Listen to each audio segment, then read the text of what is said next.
하느님 말씀 시편 119편 73절에서 80절까지 보겠습니다. 시편 119편 73절에서 80절까지 같이 읽겠습니다. 주의 손이 나를 만들고 세우셨사오니 내가 깨달아 주의 계명들을 배우게 하소서. 주를 경외하는 자들이 나를 보고 기뻐하는 것은 내가 주의 말씀을 바라는 까닭이니이다. 여호와여, 내가 알거니와 주의 심판은 의로우시고 주께서 나를 괴롭게 하심은 성실하심 때문이니이다. 구하오니 주의 종에게 하신 말씀대로 주의 인자하심이 나의 위안이 되게 하시며 주의 긍휼히 여기심이 내게 임하사 내가 살게 하소서. 주의 법은 나의 즐거움이니이다. 교만한 자들이 거짓으로 나를 엎드렸으니 그들이 수치를 당하게 하소서. 나는 주의 법도들을 작은 소리로 읊조리이리이다. 주를 경외하는 자들이 내게 돌아오게 하소서. 그리하시면 그들이 주의 증거들을 알리이다. 내 마음으로 주의 율례들에 완전하게 하사 내가 수치를 당하지 아니하게. 오늘 읽은 이 본문은 이 119편의 10번째 연에 해당이 됩니다. 시인은 특별히 이런 고통 가운데에서 자신을 구원해 주시는 것을 통해서 주의 말씀의 진리됨을, 또 자신과 같이 그 말씀을 믿고 주를 경외하는 자들도 똑같이 그 자신의 구원을 통해서 그 말씀의 진리됨을 알고 그 말씀을 자신이나 그 주를 경외하는 자들이 똑같이 말씀을 더욱더 신뢰하고 말씀을 따라 살게 해달라고 하는 그런 간구를 올려드리고 있습니다. 주의 손이 나를 만들고 세우셨사오니 내가 깨달아 주의 계명들을 배우게 하소서. 시인은 하나님께서 자신을 만들고 세우셨다라고 말합니다. 그래서 만들었다라고 하는 게 아사에서 나온 단어인데, 하나님이 천지를 창조하셨다. 그 아사라고 할 그 첫째 날에 뭘 만들고 둘째 날 뭘 만들고 하실 때 그 만들었다라고 하는 단어가 여기서 사용되고 있습니다. 즉 시인은 하나님이 자신을 창조하셨다 이렇게 말을 하고 있어서 하나님을 창조주로 인정하고 있는 것이죠. 그러면서 그 하나님께 이 자신을 만드신 창조주 하나님께 자신이 깨달아 주의 계명들을 배우게 해달라고 간구하고 있는 겁니다. 즉 시인은 지금 창조주 하나님께 하나님의 말씀을 깨닫게 해달라고 그렇게 간구하고 있는 거란 말이죠. 근데 시인이 왜 갑자기 여기에서 하나님의 말씀을 깨닫게 해달라고 하는 그런 간구를 올려드리면서 하나님이 자신을 만드신 창조주라고 하는 사실을 언급하고 있을까요? 그것은 일테면 이런 것과 같습니다. 우리가 어떤 물건을 만들면 그 물건을 어떻게 사용해야 되는지, 어떤 목적으로 사용해야 되는지, 어떻게 잘못 사용하는 경우들은 어떤 것인지 주의를 주는 그런 설명서, 제품 설명서라고 하는 것이 있지 않습니까? 그래서 제품 설명서를 보면 그 제품을 어떻게 또 무슨 용도로 써야 되는지 정확하게 나와 있단 말이죠. 그런 것처럼 하나님이 우리를 창조하신 창조주이신데 그 창조자 하나님이 우리에게 우리가 어떻게 살아야 되는지, 무엇을 위해서 살아가야 되는지, 이런 우리 인간에 대한 일종의 제품 설명서와 같은 것을 우리에게 주셨는데 그게 바로 말씀이라는 거예요. 그래서 하나님이 자신을 만드셨다라고 하는 사실을 그렇게 하나님 앞에 상기시켜 드리면서 그렇게 한 번밖에 없는 자신의 삶을 어떻게 또 누구를 위해서 무엇을 위해서 살아가야 되는지를 설명해 놓고 있는 말씀을 자신에게 깨닫게 해주셔서 그런 자신의 그런 삶의 목적에 부합한 그런 삶을 살게 해달라고 하는 이런 간구를 올려드리고 있는 것이라고 할 수 있습니다. 이거 정말 이렇게 보면 볼수록 시인이 정말 얼마나 지혜로운 사람이고 인생의 그 삶의 어떤 본질에 대해서 그런 통찰력과 분별력을 가지고 있는 사람인가를 이런 간구를 통해서도 우리는 배울 수가 있습니다. 그냥 뒤에서 나오지만 그는 그냥 어떤 인생의 어려움 가운데서 건져주시고 자신의 걸음을 복된 길로 인도해 주시기를 구하는 이런 정도의 어떤 신앙의 차원에 머물러 있는 사람이 결코 아닙니다. 그런 굉장히 깊은 그런 신앙의 사람이고 지혜롭고 분별력과 통찰력을 갖춘 그런 사람이라고 할 수 있는 거예요. 한 번밖에 없는 삶을 누구나 다 한 번밖에 없는 삶을 살아갑니다.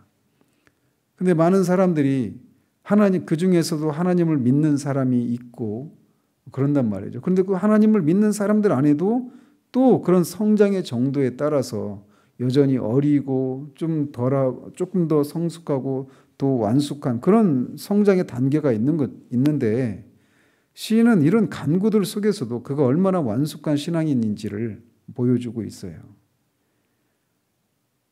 그래서 우리가 이 한 번밖에 없는 삶을 살아가는데 인생에 그런 우리보다 앞서 살았던 많은 지혜자들의 그런 지혜도 우리에게 인생을 살아가는데 도움이 되는 건 사실입니다. 그러나 궁극적으로는 우리를 만드신 창조주 하나님께서 말씀하신 거, 우리가 누구이고 어떻게 만들어졌고 무엇을 위해서 만들어졌고 어떻게 사는 것이 우리가 한 번밖에 없는 삶을 살아가는데 참된 삶인가 라고 하는 것을 알려주신 분이시기 때문에, 그리고 그것을 말씀을 통해 우리에게 계시해 주셨다라고 하는 것을 알고 있기 때문에 시인은 이렇게 창조주 하나님과 말씀을 연결시켜서 그 인생의 그런 사용 설명서라고 할 수 있는 그런 말씀을 깨닫게 해달라고 간구하고 있는 겁니다.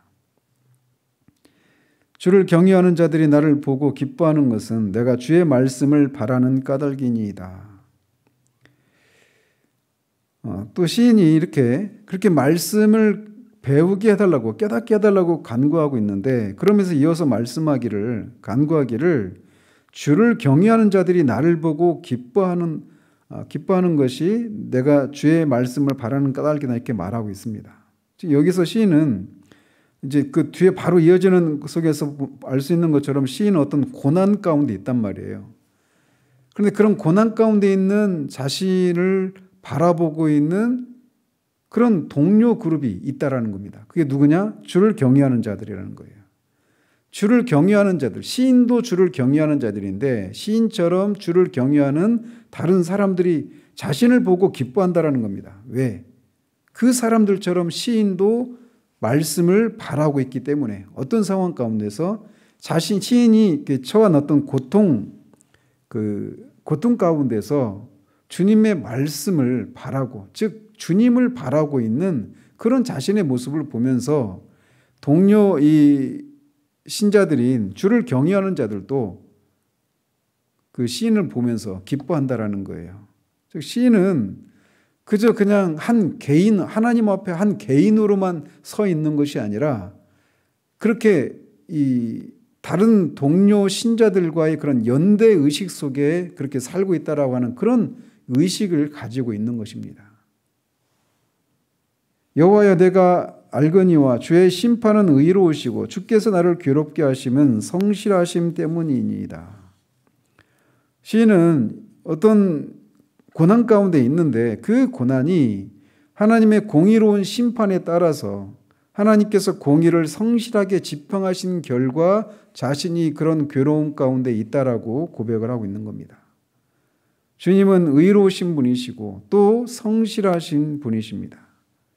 그렇기 때문에 그분께서 행하시는 모든 것은 그분의 성실하심의 결과라고 시인은 고백하고 있는 거예요. 그래서 이 성실하심은 크게 두 가지 방면으로 나타나는데, 시인이 우리가 어떤 잘못을 행하면 그 잘못을 행한 것에 대해서 하나님이 공의로운 심판을 내리시는, 징계하시는 것을 통해서도 그분의 성실하심이 나타납니다. 또 뿐만 아니라 주님의 말씀대로 살며 주님을 의지하는 자들에게 하나님이 긍휼과 인자하심을, 사랑과 보호하심을 베푸시는 것에 있어서도 주님의 성실하심은 나타나는 거예요. 그런데 특별히 시인은 지금 어떤 징계를 받고 고난 가운데 있는 그런 상황 가운데 있는데 그것마저도 하나님의 성실하심 때문에 임한 것이다라고 하는 이런 고백을 하고 있는 것이죠. 그러니까 이 고난을 받고 있는 상황 가운데서 여전히 시인은 하나님과 자신의 삶이 떨어져 있는 것이 아니라 그렇게 자신의 그런 고난받는 상황도 하나님의 성실하심이라고 하는 것이 나타난 그런 결과, 벌어지고 있는 상황이라고 하는 그런 분명한 인식, 하나님과 자신과의 그 관계를 분명하게 인식하고 있는 것을 보게 됩니다. 그러면서 구하기를, 그렇게 괴로움 가운데 있는 그런 상황 가운데서 구하기를 구하오니 주의 종에게 하신 말씀대로 주의 인자하심이 나의 위안이 되게 하시며 주의 긍휼히 여기심이 내게 임하사 내가 살게 하소서. 주의 법은 나의 즐거움이니이다 라고 고백합니다. 즉 시인은 인자와 긍휼을 베풀어 주실 것을 간절히 간구하고 있는 거예요. 그래서 1차적으로는 그렇게 주의 인자하심과 긍휼히 여기심이 자신에게 나타나서 자신이 겪고 있는 그런 고난과 괴로움 가운데서 건져달라고 간구하고 있는 것이죠. 그런데 그가 이렇게 주님의 인자와 긍휼하심을 구하고 있는 것은 자신이 겪고 있는 그런 괴로움이 고난이 고통스럽기 때문에 그 고통스러움에서 빨리 건져달라고 하는 이런 차원에 머물러 있는 그런 간구가 아니라는 사실입니다. 이미 앞에서 시인은 지금 자신이 당하는 고난이 사실은 성실하신 그런 하나님의 성실하심 때문에 자신이 받고 있는 그런 고난이라고 고백을 한 그런 사람이란 말이죠. 비록 그래서 그가 처한 상황은 사람의 눈으로 볼 때는 아무것도 바랄 수 없고 기대할 수도 없는 그런 형편이었지만 겉으로 보이는 그 상황이 이 시인의 그 행복과 불행을 결정짓는 그런 것이 아니라고 하는 사실을 그는 이미 알고 있는 사람입니다. 그가 그것보다 자신이 행복하고 불행하고 이것을 그것보다 더 중요하게 생각하고 있는 것은 이 모든 환경과 그 형편을 뛰어넘어 계시는 하나님과 자신과의 관계였습니다. 하나님과 자신과의 관계를 연결지어서 자신의 그 상황, 모든 상황을 그렇게 바라보고 있는 그런 상황에서 이런 간구를 하고 있는 거예요. 무슨 말이냐? 시인은 그냥 그 어떤 고난 가운데서 고통스러우니까 빨리 나를 건져주십시오. 주님의 인자하심과 긍휼을 베풀어 주셔서 그렇게 고난 가운데서 빨리 건져주십시오. 이런 차원에서 머물러 있는 것이 아니라 자신이 처한 그 고난 가운데서 그런 속에서도 주의 종에게 말씀하신 대로, 즉 비록 시인이 어떤 잘못을 인해서 어제도 살펴보았던 것처럼 고난받기 전에는 그가 거짓된 길로 행했지만 그 고난을 통해서 주의 법을 깨달았다. 그래서 고난받는 것이 유익했다. 이렇게 고백을 하지 않았습니까? 그래서 시인이 어떤 고난을 받는 것은 그가 어떤 잘못 생각하고 잘못 판단한 결과 잘못된 길로 간 것 때문에 겪는 그런 고난이었단 말이에요. 그런데 그런 속에서도 주님의 긍휼과 자비를 구하는 자들에게 하나님이 그런 은혜를 구원을 베푸실 것이라고 하는 하나님의 말씀을 의지해서 그 말씀대로 이 고난 가운데서도 하나님의 은혜를 자비를 구하고 있는 거예요. 그런데 그렇게 하나님의 은혜를 구하고 있는데 하나님이 말씀하신 대로 그렇게 말씀을 의지해서 하나님의 은혜를 구하고 있는데 그 구원이 임하지 않는다라면 하나님이 말씀하신 것이 거짓이다라고 하는 것이 드러나게 되는 거란 말이죠. 그렇기 때문에 자신의 그런 상황 가운데서 하나님의 인자와 긍휼을 베풀어 주셔서 자신을 구원하시는 것을 통해서 하나님의 말씀이 헛된 것이 아님을, 진리임을 드러내 주시기를 구하고 있는 거예요. 그리고 그런 구원을 통해서 하나님과 자신이 그런 관계를 맺고 있는 사람이라고 하는 것을 드러내 주시기를 이런 식으로 구하고 있는 겁니다.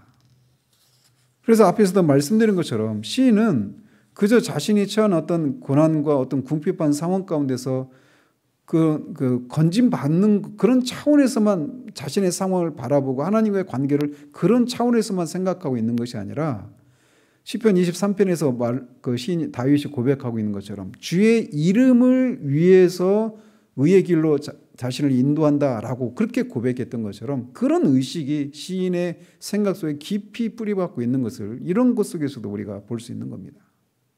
그래서 어제도 말씀드린 것처럼 신앙생활은 우리가 어떤 고난 가운데서 하나님의 도우심을 얼마나 많이 얻어냈는지 그런 무용담을 늘어놓는 것이 신앙의 전부가 아니라는 거예요. 그런 것이 분명히 있죠. 어려움 가운데서 건짐을 받고 도우심을 입는 것, 그게 분명히 있습니다. 왜? 하나님은 살아계신 하나님이시니까. 그런데 거기에서 건진받는 것에 그치는 것이 아니라 시인은 더 나아가서 그런 것을 통해서, 그런 구원을 통해서 정말 말씀하신 것이 진짜라고 하는 것을, 그리고 그 약속하신 하나님이 진리의 하나님이시고 공의로우신 하나님이시고 성실하신 하나님이라고 하는 것을 자신의 그런 삶을 통해 드러내 주십시오. 내 삶이 그런 통로가 되게 해 주십시오. 이런 생각을 가지고 있는 거예요. 이런 면에서 굉장히 완숙한 그런 신앙인이라고 말을 할 수가 있는 것이죠. 우리가 다달아야 할 지점이 바로 거기인 겁니다. 교만한 자들이 거짓으로 나를 엎드러뜨렸으니 그들이 수치를 당하게 하소서. 나는 주의 법도들을 작은 소리로 읊조리리이다. 여기는 시인의 대적인 교만한 자에 대해서 기원을 하고 또 시인 자신이 결단을 하고 있는 내용이 그렇게 같이 있습니다. 먼저 대적에 대해서는 그들이 수치를 당하게 해달라고 간구하고 있습니다. 시인을 조롱하고 압박을 가하고 거짓으로 누명을 뒤집어 씌우는 교만한 자들이 하나님의 역사로 부끄러움을 당하게 해달라고 간구하고 있는 거예요. 그 이유는 뭐냐? 그들이 거짓으로 나를 엎드렸으니까 그렇게 해달라는 겁니다. 그래서 이 교만한 자들이 네가 믿는 하나님이 어디 있어?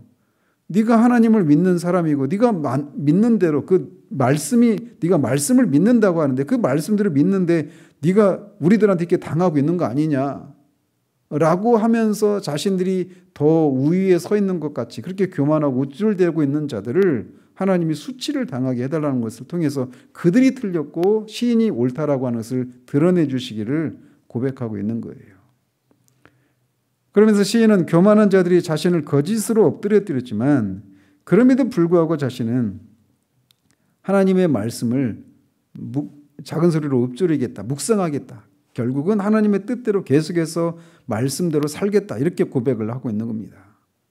네 하나님이 어디 있느냐라고 말하는 그런 사람들로부터 그런 핍박을 받고 있는 상황이지만 그럼에도 불구하고 자신은 끝까지 하나님의 말씀대로 살겠다. 이렇게 고백을 하고 있는 거예요. 이것은 정말 쉬운 일이 아닙니다. 우리가 이런 어떤 고난을 주님의 뜻대로 사는 과정 가운데서 어떤 고난을 겪을 때 그 속에서도 그래도 이 고통스럽고 힘들고 우리를 지켜보는 사람들이 정말 네가 정말 믿는 하나님이 어디 있느냐, 네가 말씀대로 믿는 게 진짜 이게 한 번밖에 없는 삶을 살아가는데 그 말씀대로 살아가는 삶이 하나님을 믿는 신앙이라고 하는 게 진짜 옳은 것이냐라고 말하는 그런 상황을 우리는 수없이 많이 겪는단 말이죠. 그런데 그런 속에서도 시인은 끝까지 하나님의 말씀대로 살겠다라고 고백을 하고 있는 거예요.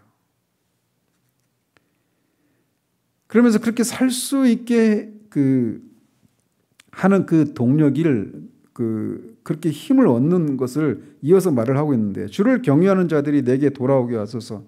그리하시면 그들이 주의 증거들을 알리이다. 이것은 앞에 그 74절을 주를 경외하는 자들이 자신을 보고 기뻐할 것이라고 말했던 그 74절을 반복하고 있는 겁니다. 즉 하나님의 말씀을 따라 사는데 교만한 자들의 거짓으로 고난을 당하는 시인을 하나님께서 긍휼을 베풀어 주셔서 구원해 주신다라면 주를 경외하는 자들이 자신에게 돌아올 것이기에 이렇게 구하고 있는 거예요.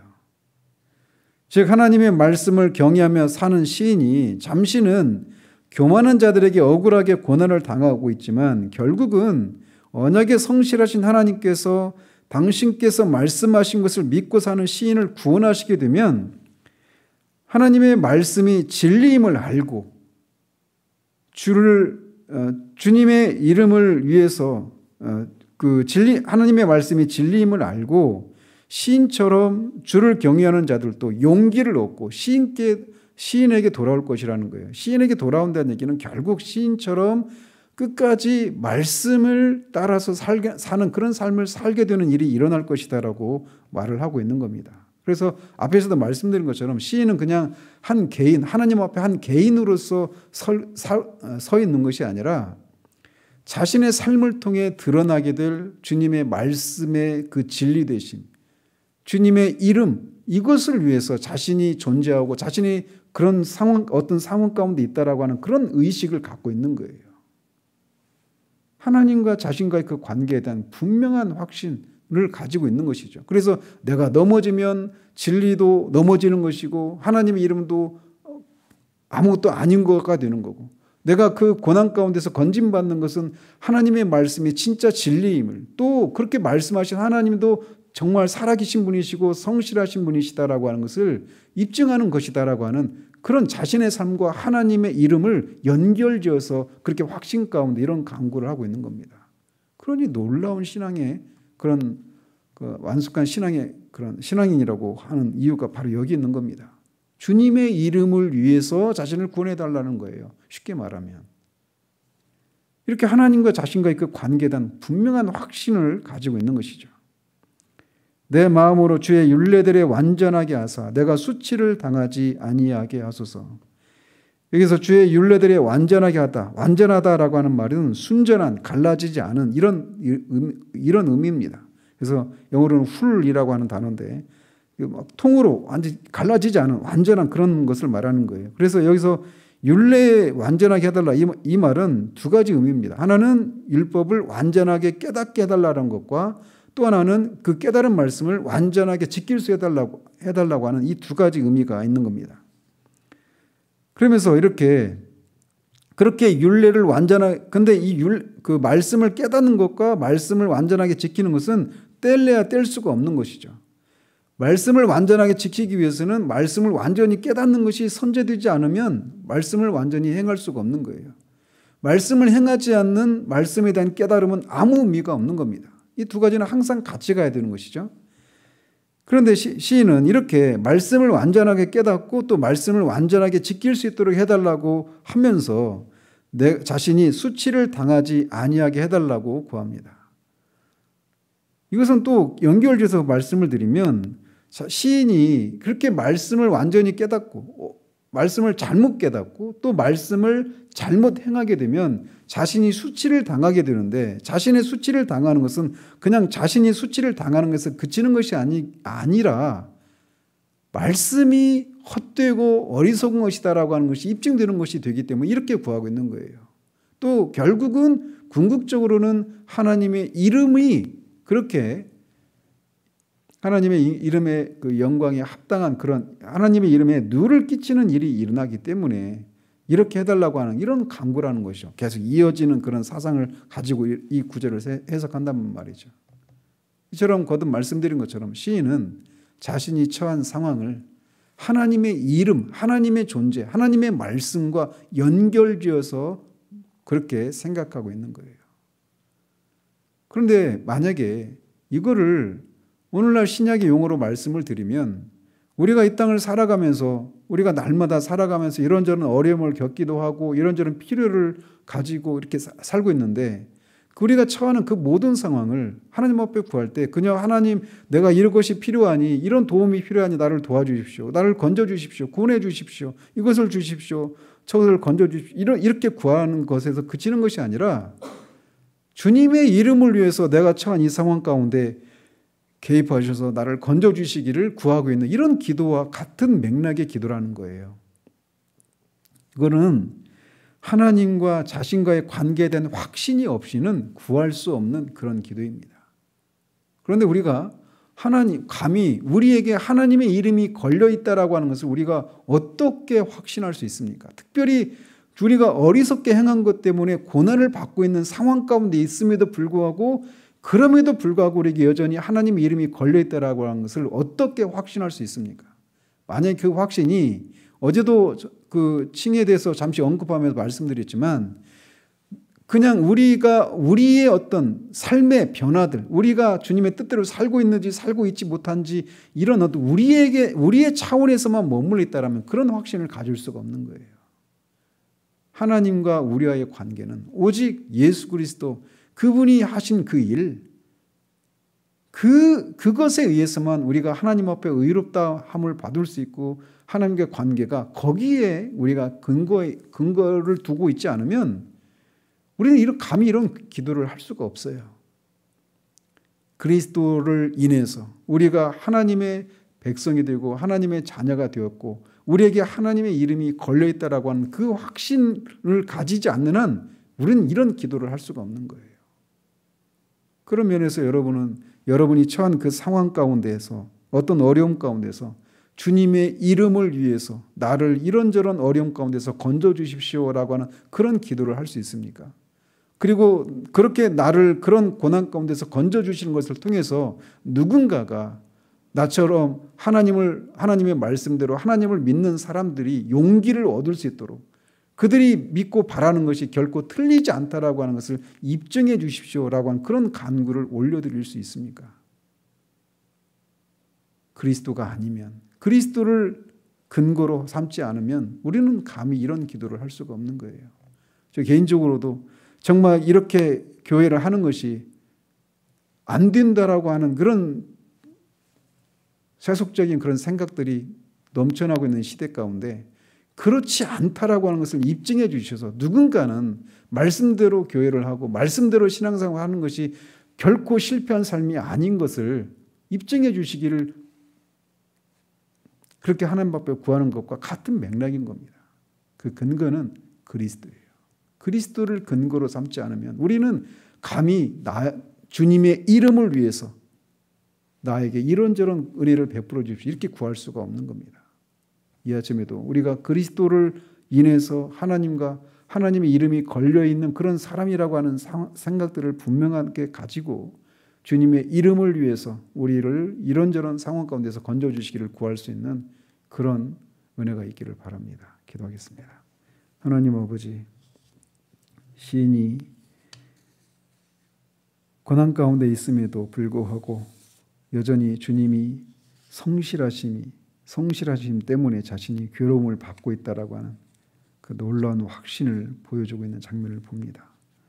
그런 고난 가운데서 자신을 건져주시기를 구하는데 그 단지 그냥 고통스럽기 때문에 그 고난 가운데서 건져주시기만을 구하고 있는 것이 아니라 주님의 말씀이 진리임을 드러내기를 위해서 그렇게 말씀하신 하나님이 정말 성실하신 분이시고 인자와 자비가 풍성하신 분이시라고 하는 것을 드러내기를 위해서 또 자신을 구원해 주시는 것을 통해서 자신처럼 주님을 경외하는 자들이 정말 용기를 얻고 계속해서 주님의 말씀에 천착하고 주님의 말씀대로 살 수 있는 용기를 주기 위해서 그렇게 자신을 건져달라고 하는 한마디로 주님의 이름을 위해서 자신의 상황 가운데 개입해 주셔서 자신에게 긍휼과 자비를 베풀어 주시기를 구하고 있는 이 놀라운 신앙의 고백을 살펴보았습니다. 아버지 하나님, 이 아침에도 우리가 기도할 때 그저 우리에게 필요한 것들을 주시기를 구하는 것을 넘어서서 우리에게 걸려있는 하나님이 그리스도를 통해서 우리와 관계를 맺으시고 하나님이 우리가 원하지도 않았을 때 먼저 하나님 우리를 사랑하셔서 우리에게 걸어놓으신 하나님의 이름을 위해서 그렇게 우리를 건져주시는 것을 통해 우리가 믿는 신앙이 결코 헛된 것이 아님을 드러내 주시기를 구하는 그런 우리들 될 수 있도록 도우시기를 원합니다. 예수 그리스도 이름으로 기도합니다. 아멘.